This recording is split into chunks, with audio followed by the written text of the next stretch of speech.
Hello student, welcome to my YouTube channel. आज की इस वीडियो में हम देखेंगे क्लास 10th सामाजिक विज्ञान रिपीटेड बाय क्वेश्चन, जो कि हर साल पूछे जाते हैं आपके बोर्ड एग्जाम में। इस साल भी आपके बोर्ड एग्जाम में यही सारे क्वेश्चन हिट कर जाएंगे, इसीलिए आप इस सारे क्वेश्चंस को आप तैयार कर लीजिएगा जो हम आपको आज पढ़ाने वाले हैं। इस वीडियो में प्रश्न है, जर्मनी एकीकरण की प्रक्रिया का संक्षेप में पता लगाएं। या इसी क्वेश्चंस को आपसे दोहरा करके पूछ लिया जा सकता है कि जर्मनी एकीकरण कब और कैसे हुआ। इस दोनों क्वेश्चंस का ऐसे भी क्वेश्चन पूछे या फिर ऐसे क्वेश्चन को पूछे, आपको केवल सेम आंसर, यही वाले आंसर को टिक करना है और ऐसे ही लिख करके आना है आपको। आप इसे नोट भी कर सकते हैं। आंसर देखिए, राष्ट्रवादी भावनाएं मध्यम वर्गीय जर्मन लोगों में काफ़ी व्याप्त थी। उन्होंने 1848 जर्मन महासंघ में विभिन्न इलाकों को जोड़कर एक निर्वाचित सांसद द्वारा शासित राष्ट्र राज्य बनाने का प्रयास किया। उन लोगों ने क्या काम किया था, जो कि विभिन्न इलाकों, जो जर्मनी में पहले क्या हुआ करता था कि जो मध्यम जर्मन के काफ़ी लोग थे, उनमें भावनाएं काफ़ी एकता, यानी कि एकता उन लोगों में काफ़ी व्याप्त थी। उन्होंने क्या काम किया कि 1848 में जर्मन के महासंघ, जो जर्मन के काफ़ी सारे इलाके थे, जो दूर दूर इलाके बसे हुए थे, उन सभी इलाकों को जोड़कर एक निर्वाचित सांसद द्वारा राष्ट्र राज्य बनाने का उन लोगों ने प्रयास किया था।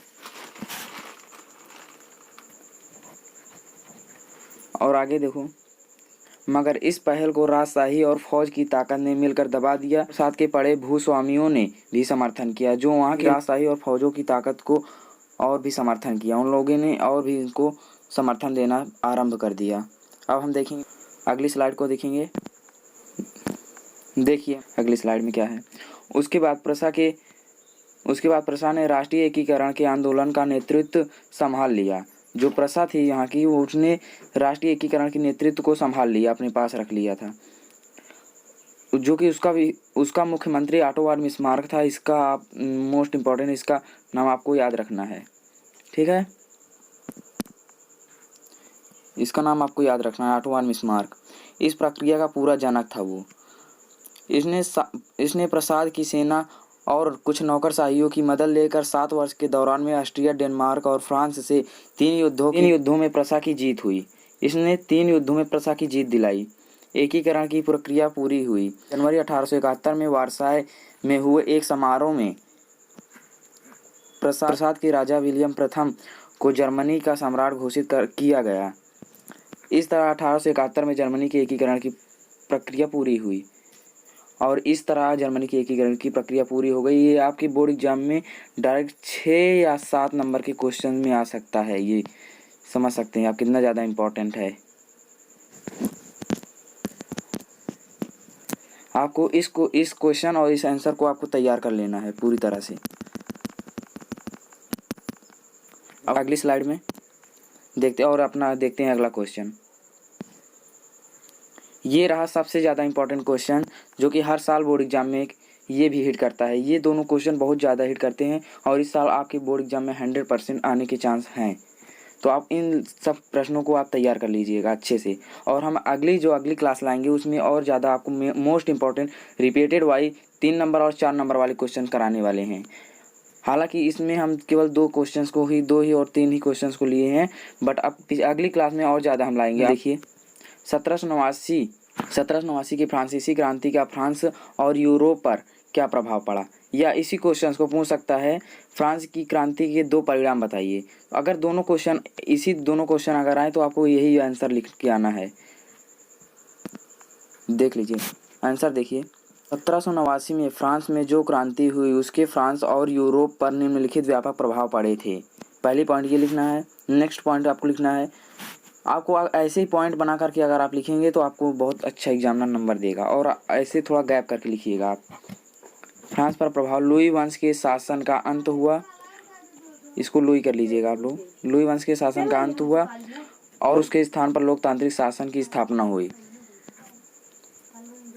सरकार द्वारा लोक कल्याणकारी कार्य किए गए, जैसे सड़कों, पुलों, नहरों, अस्पतालों, बांधों, स्कूलों आदि का निर्माण किया गया। ऐसे कार्य कर दिए जिसके कारण वहाँ की जो जनता थी उस पर सरकार को बहुत ज़्यादा अत्यधिक विश्वास होने लगा था। अब हम चलते हैं अगली स्लाइड पर। ये देखिए मोस्ट इंपॉर्टेंट स्लाइड आ गई है। और आपको ऐसे ये वाला पॉइंट और ये वाला सारे पॉइंट को आप पॉइंट वाइज लिखेंगे तो आपको बहुत ज़्यादा अच्छे नंबर देगा वो। इस पर कुछ कारणवश इसमें नहीं टाइप कर किया गया। देखिए, और फ्रेंच भाषा को राष्ट्रभाषा और फ्रेंच तिरंगों को राष्ट्र तिरंगे ध्वज घोषित कर दिए गए। देखिए, वहाँ की जो फ्रांस भाषा है, वहाँ की जो फ्रेंच भाषा थी फ्रांस की, उसको राष्ट्रभाषा घोषित कर दिया गया और जो वहाँ का तिरंगा था उसको राष्ट्रीय तिरंगा ध्वज घोषित कर दिया गया था। और अगला है हमारा, शासक और पादरी वर्ग के विशेष अधिकारों का अंत किया गया तथा कानून के समक्ष सबको बराबर माना जाने लगा। संपत्ति के अधिकार को सुरक्षित किए बनाया गया। जो वहाँ के लोग थे उनको सबको एक बराबर अधिकार दिया गया। वहाँ पर सभी को एक बराबर अधिकार दिया गया, जब ना कि किसी को ज़्यादा तो किसी को कम। एक बराबर सरकार मानने लगी थी उन लोगों को। अब हम देखते हैं अगली स्लाइड पर, यूरोप पर क्या प्रभाव पड़ा था। अगर आप ये हेडिंग डालना, यूरोप पर क्या प्रभाव पड़ा था, उसके बाद लिखना यूरोप में भी राष्ट्रवाद को मजबूती मिली और राष्ट्र राज्यों का उदय होने लगा था। यूरोप में भी राष्ट्र राज्य, यानी कि यूरोप भी अब स्वतंत्र होने लगा था। यूरोप के अन्य राष्ट्र के लोग भी मानवीय अधिकारों की मांग करने लगे। जो वहाँ के लोग थे जर्मन फ्रांस को देखते हुए, उन लोगों ने अभी अपने देश को स्वतंत्र कराने का प्रयास किया और अपने अधिकारों को मांगने लगे थे वहाँ के लोग, यूरोप के लोग भी फ्रांस को देखते हुए। उसके बाद अगला पॉइंट है, यूरोप के निरंकुश राजतंत्रों ने अपने यहाँ क्रांतिकारियों का दमन करना शुरू कर दिया, या अपने यहाँ क्रांतिकारियों को ख़त्म करना शुरू कर दिया था। जो क्रांतिकारी थे, जो क्रांतियाँ करते थे, बाहर निकलकर सड़कों पर निकलकर क्रांतियाँ करते थे, जो यूरोप के लोग थे ना, उनको बहुत ज़्यादा प्रताड़ित करना शुरू कर दिया था, आरम्भ कर दिया था। ये आरम्भ कर लीजिएगा आप। ये बहुत ज़्यादा हिट करता है आपके एग्ज़ाम में, ये भी क्वेश्चन आपके बहुत ज़्यादा हिट करेगा। अगर आप इसको भी लिख करके जाएंगे तो आपको मोस्ट इंपॉर्टेंट ये, और जर्मनी के एकीकरण, इटली का एकीकरण, फ्रांस 1789 में जो हुआ क्रांति, उसका क्या प्रभाव पड़ा था पूरे यूरोप में, ये तीन चार क्वेश्चन बहुत ज़्यादा हिट करते हैं आपके बोर्ड एग्जाम में। तो आप इन सबको अच्छी तरह से तैयार कर लीजिएगा। प्लीज़ मेरे हाथ जोड़कर निवेदन करता हूँ कि अगर आप लोग अच्छे से तैयार करेंगे तो आपको बहुत ज़्यादा अच्छे नंबर मिल सकते हैं। ये 6 से 7 नंबर में आते हैं। मैं आपको कुछ अभी इसके बाद में, अगर आप कमेंट करेंगे तो आपको हम इसका पेपर भी सोल्यूशन करा देंगे, पेपर सोल्यूशन भी करा देंगे।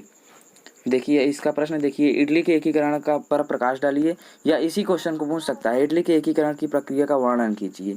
आपसे दोनों तरह से पूछ सकता है, लेकिन इसका क्वेश्चन हम अगली क्लास में लाएंगे, क्योंकि इस क्लास में काफ़ी देर हो चुकी है और इस क्लास को अब हम यहीं एंड करते हैं। और अगली क्लास हमारी जल्द आने वाली है, उसमें आपको ये सारे क्वेश्चन दिखाएंगे और भी क्वेश्चंस को हम आंसर आपको दिलाने वाले हैं। So thanks for watching this video. अगर वीडियो अच्छी लगी हो तो लाइक कर दीजिएगा।